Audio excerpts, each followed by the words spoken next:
Jy is baie welkom by Ritme Digitaal, hier waar ons elke week saam met Johan en Stefan deur die woord delf en bietjie net op 'n vars en 'n nuwe en 'n eie tydse manier saamgesels oor God se woord.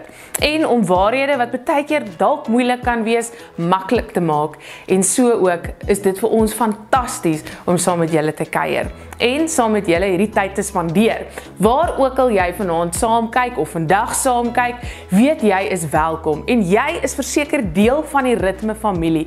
Ons Ritme familie strek oor die hele wêreld. Ek weet daar's mense in Amerika, daar is mense wat uit daar die Midde-Ooste uit saam kyk. Elkeen van julle is ongelooflik kosbaar vir ons en welkom vanaand hier saam by Ritme Digitaal. Soos julle weet, het ons twee bene hoe ons ritme doen. Die een deel is die digitale kant en die ander kant is die in-persoon kant. In persoon gaan ons nou hierdie Sondag 7 Augustus nie by mekaar kom nie, as gevolg van die lang naweek, maar almal wat altyd in persoon bywoon, julle is welkom om vanaand saam met ons te ritmeer hier op die digitale manier. Voordat ek vanaand oorgee vir Johan om sy boodskap met ons te deel, wil ek julle herinner aan 23 Augustus hou ons 'n heerlike oggend waar Johan en Stefan met ons kom gesels. Die tema vir die oggend is leiers wat droom. Nou as jy die woord leier hoor, moenie skrik nie. Ons noem dit nou maar net ons jaarlikse leierskapsgeleentheid waarna ons toe klomp leiers uitnooi, maar enige persoon is welkom. Jy hoef nie in 'n leierskapsposisie te wees om die oggend by te woon nie. Dit gaan 'n stuk geestelike inbou wees wat jy sommer net kan kom sit vir 'n paar uur en kan kom vergeet van al jou verantwoordelikhede en sommer net weer jou tentjie kom volmaak van God en hoe God oor jou droom en hoe ons weer moet droom na moeilike tye en uitdagende tye soos wat ons die laaste 2-3 jaar deur is. So, ons hoop ons sien jou daar. As jy nog nie jou kaartjie bespreek het nie, daar is nog gelukkig is daar nog kans en daar is plek. Ek sal hier in die comments sal ek die link sit, dan kan jy daar inskryf. En as jy bietjie ver is van Pretoria af, dit sal verseker die moeite werd wees om vir die oggend deur te kom, as dit nou naby genoeg is om te ry, jy verstaan? So, ons hoop, ons sien julle almal daar, maar ek gaan nou oorgee vir Johan. Johan praat vanaand met ons oor God maak baie uit jou bietjie. Johan, ons sien uit na jou boodskap, ek gee oor na jou.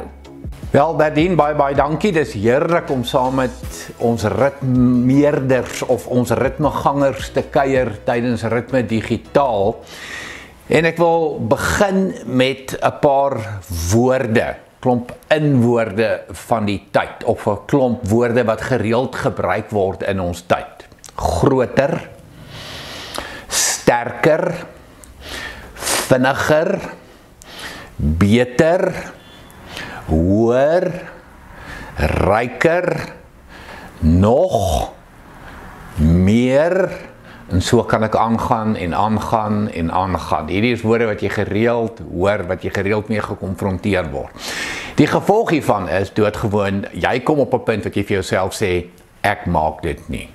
Ek maak dit nie. Gemeet aan hierdie woorde en mense wat as 'n lewensuitkyk ingerig word volgens hierdie woorde, ek maak dit nie.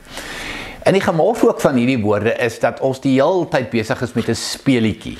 Ek noem dit die vergelykingsspeelietjie, maar ek noem dit ook die een speelietjie wat nooit wenners oplewer nie. Ek bedoel selfs enige board game het gewoonlik 'n wenner of wenners. Dis gewoonlik mos nou in spanne. Jy weet, ek het sulke fanatiese kinders wat nie daarvan hou om te verloor nie.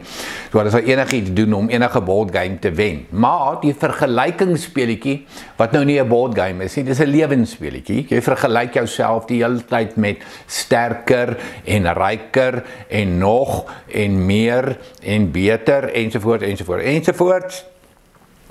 Geen wenners nie. Geen wenners nie.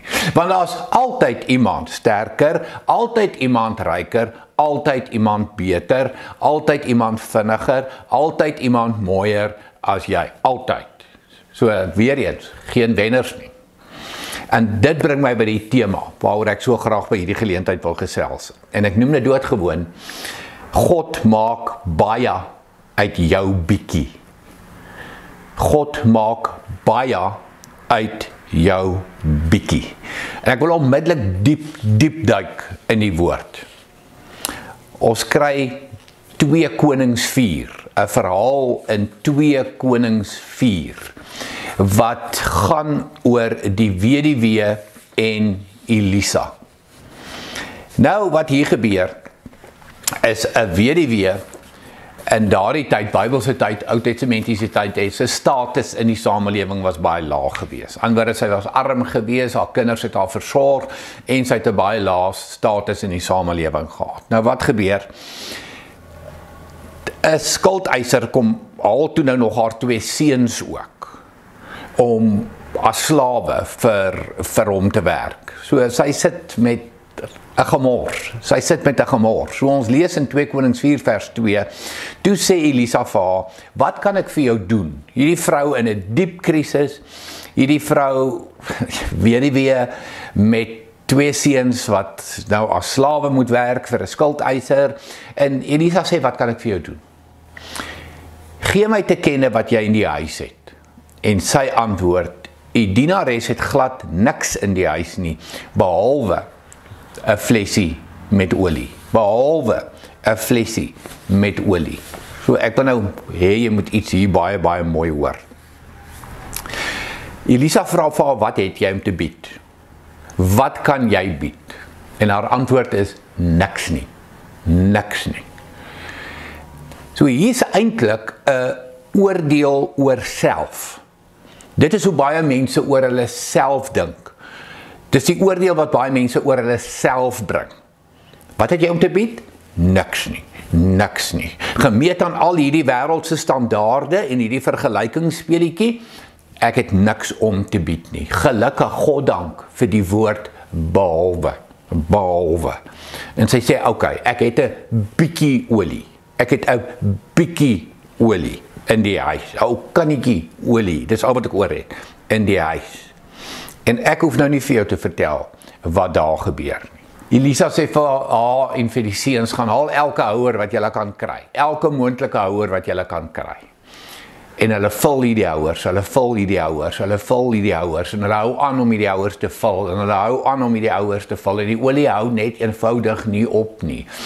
Want sy het haar, volgens haar die niks wat sy het nie, toe het sy daarom 'n bietjie olie, bied sy toe vir die Here, sy bied dit toe ook vir Elisa, en kyk wat doen God daarmee. Kyk wat doen God daarmee. Kanne en kanne en kanne en flesse en flesse en flesse olie, wat haar red uit haar situasie uit. So, kom ons leer uit hierdie verhaal in 2 Konings 4, en dit is so die moeite werd om dit te gaan lees, 2 Konings 4, want baie van ons veroordeel onsself. Ek wil amper die woord gebruik, ons judge onsself.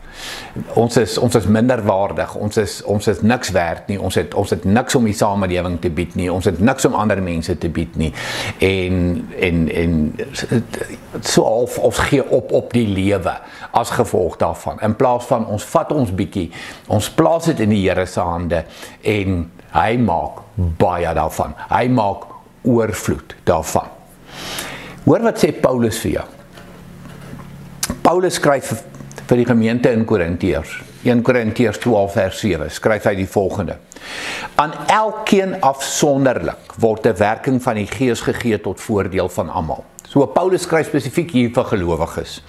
En hy sê, as jy 'n gelowige is, 'n kind van die Here, 'n volgeling van Jesus. Aan elkeen afsonderlik. So elkeen beteken, niemand word oorgeslaan nie. Niemand word verbygegaan nie. So as jy 'n gelowige is, het ek vir jou goeie nuus. Jy is deel van daai elkeen, aan elkeen. En dan afsonderlik beteken iets anders. Dit beteken uniek. Met ander woorde, aan elkeen, en jy is deel van die elkeen, niemand is oorgeslaan nie, word 'n unieke gawe uitgedeel. soos God dit nodig ag, soos die wêreld dit nodig het, besluit die Here, deel hy gawes uit. En dan vers 11, 1 Korintiërs 12 vers 11, waar daar staan, maar al hierdie dinge is die werk van een en dieselfde Gees, wat aan elkeen afsonderlik, daar kry jy weer daai twee woorde langs mekaar, elkeen afsonderlik, daar kan geen misverstand wees nie. Gelowiges het gawes, jy het nie niks nie. Jy het ten minste een gawe om te gaan uitdeel in hierdie wêreld. Aan elkeen afsonderlike gawe uitdeel, soos hy wil. Wat leer Petrus ons? Ons het nou al bietjie in die Ou Testament gaan karring, ons het nou bietjie na Paulus geluister. Wat leer Petrus ons in 1 Petrus 4 vers 10?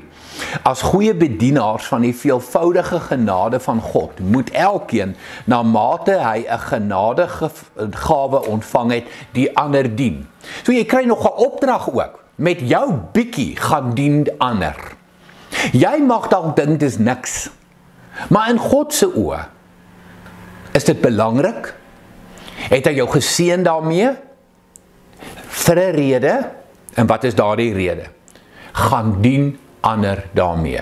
Nie raak jy nou hoogmoedig en raak jy nou verwaand oor jou gawe nie. En ek is so oulik en ek is so begaafd en ek kan so hierdie so goed doen en ek kan hierdie so mooi doen en ek kan hierdie so fantasties doen. Nee, die doel van 'n gawe is, gaan werk met daai gawe. Gaan offer op met daai gawe. Gaan hef iemand anders se lewe op met daai gawe. Gaan verbeter iemand anders se lewe met daai gawe. Die woorde wat Petrus gebruik, na mate hy 'n genadegawe ontvang het, die ander dien. Nou wil ek by 'n tweede skrifgedeelte gaan stil staan, baie spesifiek, wat gaan oor baie en bietjie. Nou, almal van ons ken die verhaal, waar Jesus gekonfronteer word met hierdie 10.000 plus mense, dalk nader aan 15.000 is wat dit aan 10.000 is, mense met wie hy gekonfronteer word, en hy gee vir hulle geestelike kos, hy bedien hulle geestelik, maar hy besef ook, hierdie mense is honger. Hulle het nie met motors gery nie, hulle het nie met vliegtuie gekom nie, hulle het te voet gekom, hulle het ver gekom, en hulle is honger, en hulle moet kos kry. En hy weet reeds wat hy gaan doen, maar hy vra vir sy disippels, wat gaan ons doen? En die disippels wil iets oorkom, want dit is so baie mense, en dit gaan so verskriklik baie geld kos om hulle kos te gee, ons kan eintlik niks doen nie. En toe kom daar, in Johannes 6 lees jy hierdie verhaal, die klein seentjie, en julle almal ken die verhaal van die klein seentjie. Hierdie ou nederige dingetjie, hierdie nederige kind, wat kom met sy 5 brode en sy 2 vissies. Sy bietjie. En onmiddellik word daar weer 'n oordeel oor hom uitgespreek. En ek wil dit vir jou lees. Een van sy disippels, Andreas, Simon Petrus se broer, sê vir hom, hier is 'n seentjie wat 5 garsbrode en 2 vissies het. Maar wat is dit vir so baie mense? Wat is dit vir so baie mense? Hoor die oordeel van die disippels in hierdie geval, oor die seentjie. Ons het net nou, toe ons nou by hierdie weduwee stil gestaan het, sy het 'n oordeel oor haarself. Wat het jy om te bied? Ek het niks. Ek is hopeless. Ek het niks om te bied nie. Gelukkig kom sy toe nou by die woord behalwe. Hier kom hierdie seentjie, onskuldige kind, nederige kind. 5 brode, 2 vissies. En die disippels spreek 'n oordeel oor hom uit. En so het mense al oor jou ook 'n oordeel uitgespreek. Ja, ag, sy is so, of hy is so, het min hiervan, het min daarvan, is regtig nie baie begaafd nie, is nie baie talentvol nie, hanteer jou minderwaardig, asof jy sommer net 'n ou lap is, en jy begin dit later glo. Ek bedoel, daai oordeel van, kom ons noem die gemeenskap oor jou, begin jy later glo. Nou, hierdie seentjie gelukkig het dit nie geglo nie. Ek dink dalk het hy dit nie eens gehoor nie. Maar, okay, hulle bring toe nou die ou seentjie met sy ou 5 broodjies en sy 2 vinkies, en wat is dit nou? Wat is dit nou eintlik? Ek bedoel, dit is dan nie veel werd nie, maar Jesus, ek bedoel, okay, right, hier is dit nou. En jy weet wat het gebeur. Toe hierdie seentjie sy bietjie bring, en hy plaas dit in Jesus se hande, toe gee die Here daai hele skare kos, en daar bly mandjies en mandjies en mandjies vol oor. Daar's ekstra, daar's te veel. Hoekom? Want dis wat die Here doen met jou bietjie. Dis wat die Here doen met my bietjie. Kom ons plaas dit net in sy hande. Kom ons wees net gehoorsaam. Kom ons vergeet die oordeel wat ons oor onsself vel, omdat ons vergelyk met ander en dit nie maak nie. Kom ons vergeet die oordeel wat ander oor ons vel, omdat ons aan die samelewingsstandaarde volgens dit doodgewoon nie maak nie. Kom ons kom net by wat God sê en by wat God dink rondom ons bietjie. En dan kry ons die verhaal van die vrou met die 2 muntstukkies. En Markus het dit vir ons opgeteken. So ons gebruik die Bybel vanaand. Dis nou al Konings, dis nou al Johannes, dis nou al Paulus, dis nou al Petrus. En hier gaan ons bietjie na Markus luister in Markus 12. Hier kom hierdie weduwee.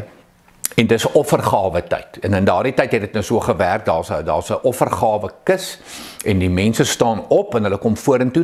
Daar's heelwat gemeentes vandag wat nog steeds so werk, wat dit op daardie manier doen. Ek het al in sulke gemeentes bedien, ek het in sulke gemeentes al gepreek. En dis my wonderlik as die mense opstaan en hulle kom na die offergawe kus toe en hulle gooi hulle offergawe in en hulle gaan sit weer. Daar word gewoonlik musiek gespeel of dis tydens die lofprysing en die aanbidding wat dit gebeur. Maar dis hoe dit gewerk het in die Bybelse tyd. En die mense staan op en hulle kom en hulle bring hulle offers. En dan is daar nou 'n vrou. En ons lees van hierdie vrou, Markus 12 skryf van oor haar, in Markus 12 vers 41 en 42.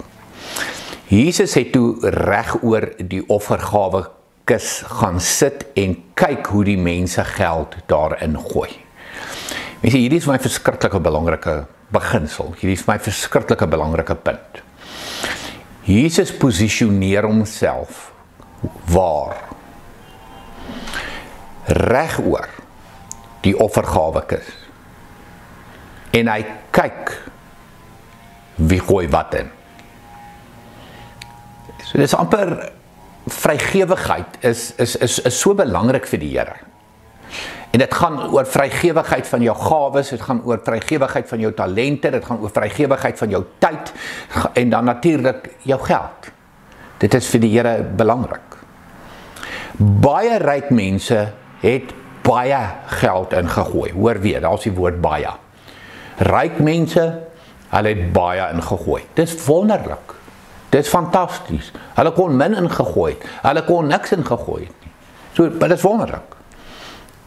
Maar dit vra nie veel om skatryk te wees en baie te gee nie. Want dit maak jou nie regtig seer nie. Jy voel dit nie regtig nie. Maak nie regtig 'n verskil aan jou nie. Daar het toe 'n arm weduwee gekom. Nou mense weer, hoor weer, ons is weer besig met 'n weduwee. Met 'n baie lae sosiale status in die samelewing. 'n Arm weduwee, baie spesifiek word hier vir ons gesê. En sy het 2 muntstukkies ingegooi. Nou mense, dis min. Dis min. Ek bedoel, volgens enige definisie, ook in die Bybelse tyd, was dit min. En dit staan daar, die volgende sin sê, dit was baie min werd. Dit was baie min werd. Markus 12 vers 41 en 42. En sien saam met my die prentjie. Die offergawe kus in die kerk, mense kom vorentoe, ryk en arm, en Jesus gaan sit reg oor die kus en hy kyk. En hy sien die ryk mense wat die baie geld ingooi. En hy sien 'n arm weduwee. Sy word vir ons baie duidelik gedefinieer, wat 2 muntstukkies ingooi. En dan word dit vir ons gesê ook, dit was baie min werd. En dan in vers 43, hy het sy disippels nader geroep. Nou mense, Jesus doen nie sommer so iets, as hy nie aangegryp is nie. Hy het sy disippels nader geroep en vir hulle gesê, dit verseker ek julle. Hierdie arm weduwee het meer ingegooi as al die ander mense wat iets in die offergawekis ingegooi het. Dink oor daarheen. Hierdie vrou het haar bietjie gebring. Sy het haar bietjie gebring. En sy het dit gegee. Die offergawekis is 'n simbool van sy gee dit vir die Here. Sy gee haar bietjie vir die Here. Here, ek dink in haar kop sê sy ook, ja, gemeet aan my eie standaarde, weet ek, dit kan nie eintlik 'n verskil maak nie. Gemeet aan die wêreldse standaarde en die gemeenskap se standaarde, kyk hulle dalk nou op my neer oor die bietjie wat ek ingooi. Maar Jesus kyk. Jesus kyk. En ek wil vandag vir jou kom sê, wat 'n stemme bepaal jou lewe? Wie se stem bepaal jou lewe? Daar soveel, die Engels het so mooi woord daarvoor, voices in die wêreld en in die lewe. Wie bepaal jou eie harde oordeel oor jouself? Ek het eintlik niks. Ek is eintlik niks. Minderwaardig, patetiese ek. Of die samelewing, ag, wat is dit nou? Wie is hy nou? Wie is sy nou? Wat het hy nou te bied? Wat het sy nou te bied? En daarom minderwaardigheid oor eie oordeel, minderwaardigheid oor die wêreld en die gemeenskap se oordeel.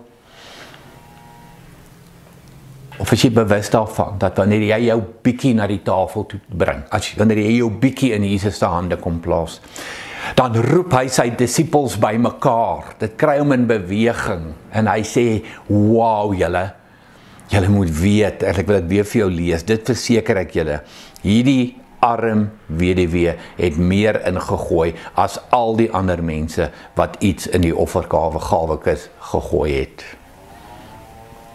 So, die weduwee en Elisa, moenie dink jy het niks nie. Kom uit by die woord behalwe.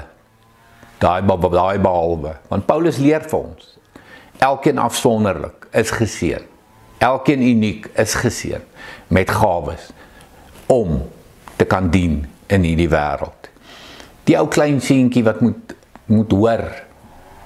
Ek hoop vandag nog hy het dit nie gehoor nie. Ag, wat is dit nou? Nou 5 broodjies en 2 visse, wat is dit nou? En dan die ryk mense wat hulle groot geld ingooi na 'n arm weduweetjie wat 2 muntstukkies ingooi en Jesus is opgewonde en dit kry Jesus in beweging. En daarom wil ek vir jou sê, moet nooit terughou nie. Moet nooit terughou nie. Dit wat jy het om te gee. Dit wat jy het om ander te dien. Die Here het dit vir jou gegee. Die goed in jou. Die gawes, die talente in jou.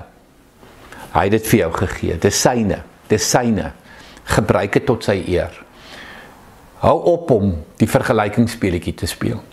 Hou op om ineengekrimp te wees en te loop omdat ek eintlik niks is nie, omdat ek eintlik niks het nie, en dis volgens my eie oordeel, en dis volgens die wêreldse oordeel, en want ek vergelyk myself met ander. Man, ek kan nou vir jou sê, kom oor jouself, kom oor die wêreld, kom oor die gemeenskap, en kom uit by Jesus, wat opgewonde raak, wanneer jy jou bietjie bring, want hy sê, die arm weduwee het meer ingegooi as al die ander mense.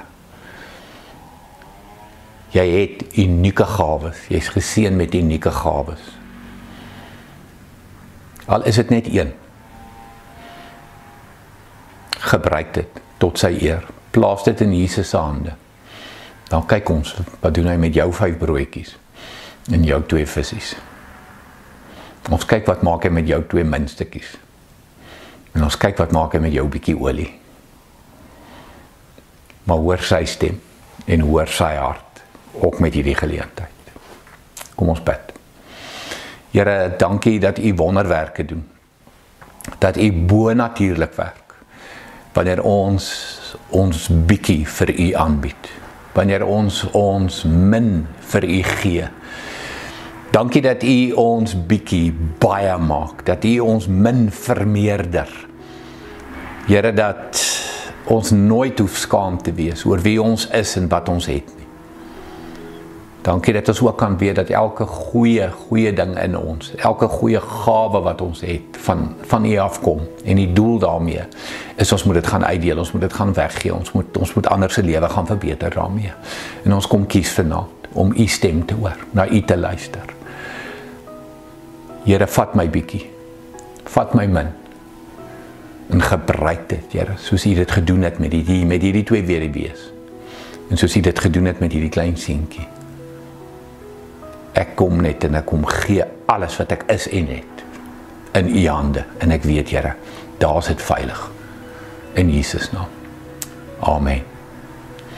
Wat 'n lekkerte om so te kan saam kuier, wat 'n lekkerte om te kan rit meer so deur die kamera. Ek hoop jy het 'n wonderlike dag verder. Berdien, jy moet ons nou hier uitvat, asseblief man. Dankie Johan vir jou boodskap vanaand wat net weer soveel hoop kom gee. Ons luister vanaand na 'n ou bekende, maar altyd 'n treffer, is Who You Say I Am van Hillsong. Direk na die boodskap op Facebook of gaan soek hom op YouTube.